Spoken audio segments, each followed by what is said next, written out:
Sieviete plaukst pretī saules stariem, kad gājas ar miesu savienots. Gaiša sirds ir mājas eņģeļiem un gariem, tie skauj un silda, un prieks tiek pavairots. Lūdz kāroto, it kā jau pateiktos par to, ka tas dāsni iedots.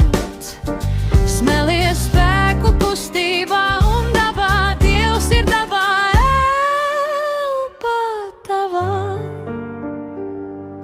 Ir viegli būt sievišķīgai, kad nav jānes svešs smagums, kad vīrieša loma neuzgulst kā klints uz pleciem.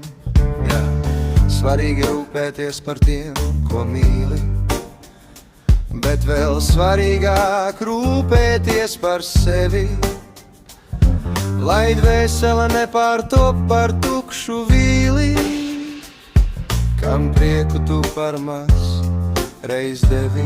Lūdz kārotu, it kā jau pateiktos par to, ka tas dāsni iedots. Smelies spēku kustībā un dabā, Dievs ir dabā, elprātā. Sieviete ir kā viole prasmīgās vīrieša rokās, stāv uz plaukst skaistā melodijā, bet neprasmīgā, šķīgākā veca durvju eņģe. Ja sievietes prāts ir saspringts, tad arī ķermenis nespēj rimt.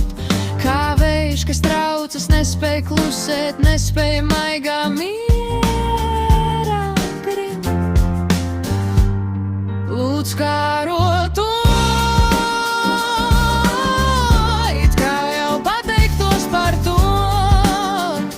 tas dāsni iedots.